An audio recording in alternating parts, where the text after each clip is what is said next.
Hello everyone, I hope आप सब अच्छे होंगे। जैसा कि आप लोग को पता है, आप लोग के एग्जाम में ज्यादा टाइम नहीं बचा। ये ईजेड वाईसीटी 135 का एग्जाम जल्दी होने वाला है। इसका मैंने जो एक्सप्लेनिंग वीडियो है वो अपने चैनल पे अपलोड कर रखा है। अब मैं आपके लिए कुछ इंपॉर्टेंट क्वेश्चंस की वीडियो लाई हूँ। ये आप लोग देखिएगा और इन सारे क्वेश्चन को अच्छे से सॉल्व करिएगा।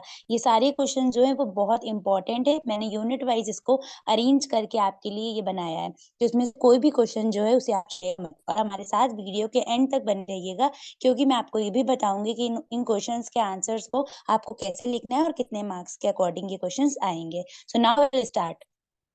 सो हमारा first question, how does the hypothalamus regulate all the endocrine activity in mammals. तो आपको पता होना चाहिए मैमल्स के बारे में, उनकी एक्टिविटीज क्या होती हैं। उसके बाद उसमें जो हमारा हाइपोथैलेमस, जो ये वर्ड जो बोल रहे हैं, ये क्या हमारे कौन से एंडोक्राइन ग्लैंड जो होते हैं वहां पर ये एक्टिविटी अपना परफॉर्म करते हैं। तो इसको आपको एक्सप्लेन करने के लिए पहले आपको एक पैरा या 2 to 3 लाइंस में मैमल्स के बारे में एक्सप्लेन करना होगा, और उसके बाद फिर आपको यहाँ पे जो हाइपोथैलेमस रेगुलेट की बात हो रही है वो एक्सप्लेन करना होगा। ऑफ पीपीपी, देखिए ये हमारा है पेंटोज फॉस्फेट पाथवे।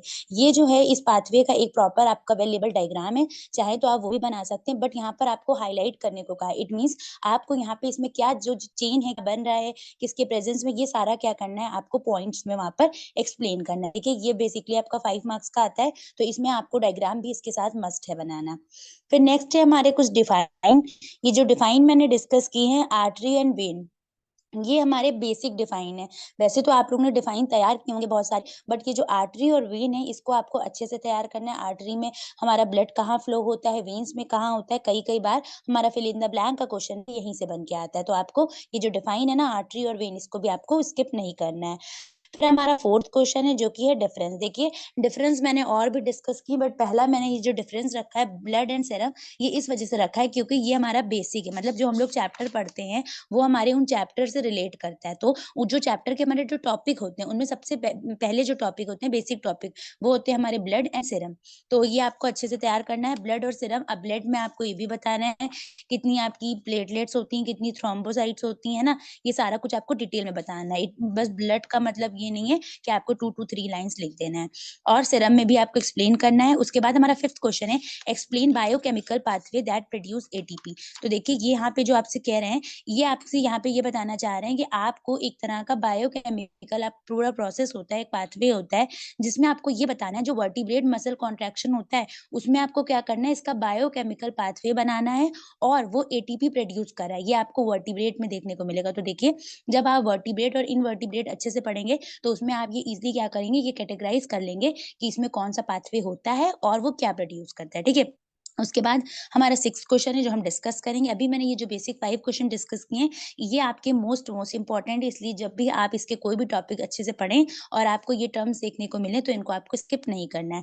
अब हम लोग नेक्स्ट 6 क्वेश्चन पे पढ़ जाते हैं। वो भी हमारा क्या है, डिफाइन। डिफाइन में जो है हमारा वो है ग्लूकोजेनेसिस एंड ग्लाइकोजेनेसिस। देखिए ग्लूकोजेनिस मतलब ग्लूकोज का यहाँ पे फॉर्मेशन देखने को मिलता है, और ग्लाइको मीन्स यहाँ पे ग्लूकोज प्लस स्टार्च, इन सबका हमें फॉर्मेशन देखने को मिलता है। तो देखिए ये बेसिकली डिफाइन में आता है। बच्चे इसको भी डिटेल में पढ़ के जाते हैं, कई बार ये 5 मार्क्स में सिंगल पूछ लिया जाता है, बट डिफाइन में मैंने इसलिए बोला है जिससे कि आपको आपका जो वर्ड है उसका कॉन्सेप्ट पता होना बहुत जरूरी है। ये आपका ज्यादा से ज्यादा 1.5 नंबर का या 2 नंबर का आता है, तो उसमें अगर आपको कॉन्सेप्ट पता है आप अपने हाथ से उसको अच्छे से अच्छा एक्सप्लेन कर लेंगे। फिर हमारा सेवेंथ क्वेश्चन है जो कि हमारा है शॉर्ट नोट। शॉर्ट नोट में आप देख सकते हैं कुछ शॉर्ट नोट्स मैंने जो है वो आपके कैटेगराइज कर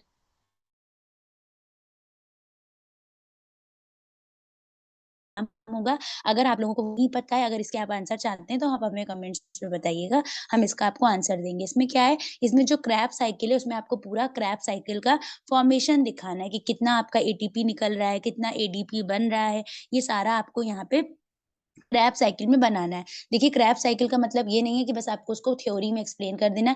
थ्योरी में तो आपको फ्यू पॉइंट्स एक्सप्लेन करने ही है, बट साथ ही साथ इसका जो प्रॉपर अवेलेबल डायग्राम है वो भी बनाना है, क्योंकि उससे आपका क्लियर पता चलेगा कितना नंबर ऑफ एटीपी और कितना नंबर ऑफ एडीपी रिलीज हो रहा है। फिर हमारा सेकंड है एंटीऑक्सीडेंट। एंटीऑक्सीडेंट ये आपका डिफाइन में, ये आपका अगर वर्ड अच्छे से पता है तो आप इसको 2 to 3 लाइन्स में अच्छे से एक्सप्लेन कर सकते हैं। फिर है हमारा फॉस्फोलिपिड। तो देखिए फॉस्फोलिपिड जो हमारे ग्लूकोज या फिर ग्लाइकोलिसिस जो होते हैं इनके पार्ट होते होते हैं, इनको भी आप अच्छे से एक्सप्लेन करेंगे। और फिर है कीटोजेनेसिस एंड सिनेप्सिस। तो देखिए सिनेप्सिस एक पॉइंट होता है जहाँ पर हमारी क्या होती है, जो नर्व्स होती हैं वो जाके एक पॉइंट पे मिल जाती हैं। तो देखिए ये जो सिनेप्सिस है, अगर आप न्यूरॉन्स के बारे में अच्छा सा पढ़ेंगे, पूरा डिटेल हिस्ट्री पढ़ेंगे, तो सिनेप्सिस टर्म आपको देखने को मिलेगा। कई बार आपसे फिल इन द ब्लैंक में भी ये पूछ लेते हैं कि इसका क्या रोल होता है, तो आपको वहाँ पे ये वर्ड फिल करना होगा।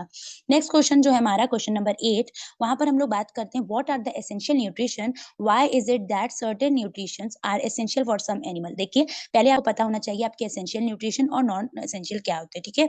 उसके बाद उन्होंने इसी क्वेश्चन में क्या किया है, एक चीज और ऐड कर दी कि ये बताइए जो आपका न्यूट्रिशन होता है, एसेंशियल न्यूट्रिशन, वो एनिमल्स के लिए कितना हेल्पफुल होता है। तो देखिए ये जो पूरा क्वेश्चन है ना, इसमें आपकी बहुत सी चीजें पूछी गई, लेकिन उससे पहले आपको अपना एसेंशियल और नॉन एसेंशियल का टॉपिक अच्छे से तैयार करना होगा। फिर है क्वेश्चन नंबर 9, व्हाट आर आपका है पॉलीसेक्राइड एंड मोनोसेक्राइड। तो देखिए जब आप फॉस्फोलिपिड का टॉपिक पढ़ेंगे तो उससे पहले आप पढ़ेंगे मोनोसेक्राइड, डाइसेक्राइड एंड पॉलीसेक्राइड। तो इन तीनों को डिटेल में पढ़ेंगे, तो उसके बाद आप ये जो पॉलीसेक्राइड और मोनोसेक्राइड है इसको भी अच्छे से आप एक्सप्लेन कर पाएंगे, और साथ ही साथ फॉस्फोलिपिड्स भी बता पाएंगे। देखिए आपके जो क्वेश्चन है ना, वो कभी भी एग्जाम में डायरेक्ट नहीं पूछे जाते हैं, बट हमें जो टॉपिक है वो हमेशा डायरेक्ट तैयार करके जाना होता है, जिससे कि क्या हो, जो हमारे क्वेश्चंस जो भी वहां पूछे जाए, हम उन टॉपिक से रिलेट करके उसको अपने आंसर को उसमें प्रेजेंट कर पाए। तो इसलिए यहाँ पर आपके मैंने इसीलिए थोड़े बहुत जो क्वेश्चन है वो थोड़े से उनका जो लेवल है वो कॉम्प्लेक्स कर दिया, जिस वजह से आप अपने टॉपिक को अच्छे से डिटेल में पढ़ें और इस टाइप के क्वेश्चन वहां जब आपको मिले तो आप सॉल्व कर लें।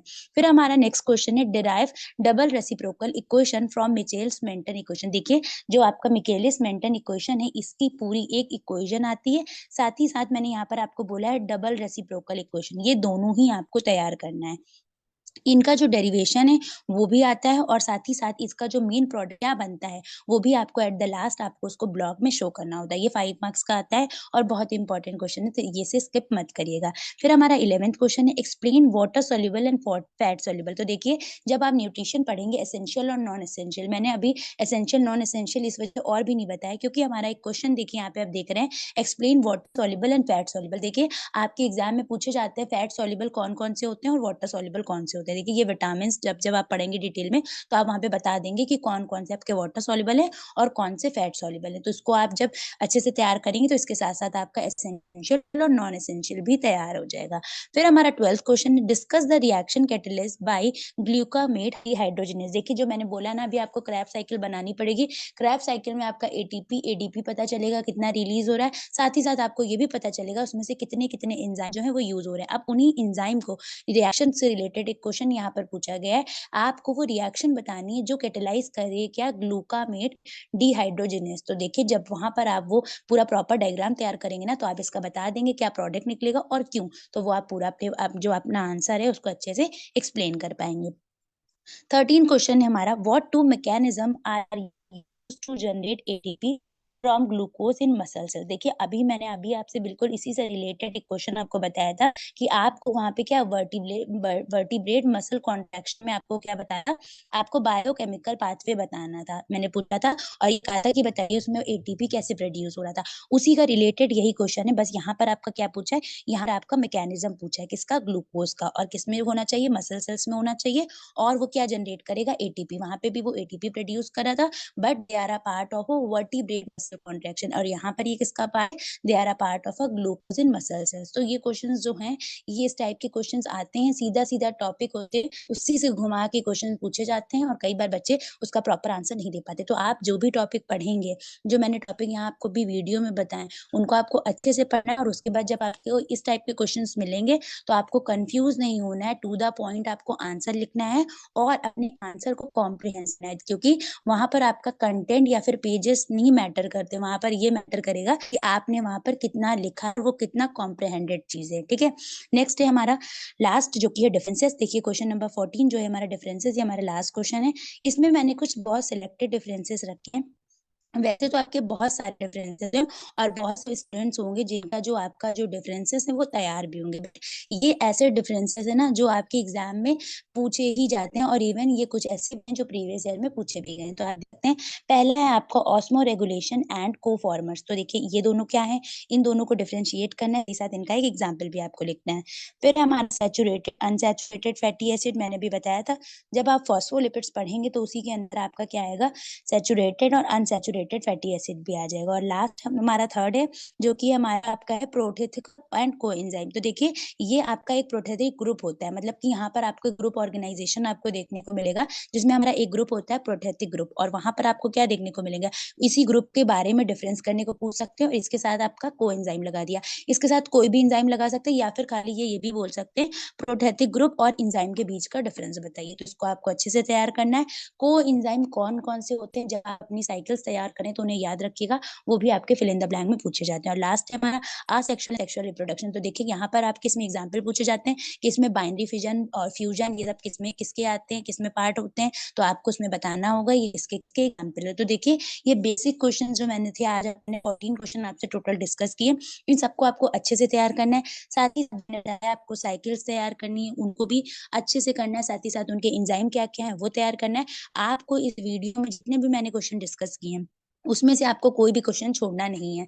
आपके एग्जाम में इसी से रिलेटेड ऐसे ही थोड़े से ट्विस्टेड टाइप के क्वेश्चंस आएंगे, और आपको वहां पर ऐसे ही अटेम्प्ट करना होगा जैसे जैसे मैंने बताया है। अब आप नेक्स्ट क्या चाहते हैं, कौन सा चाहते हैं, वो हमें कमेंट सेक्शन में बताइएगा। तब तक के लिए बाय, टेक केयर।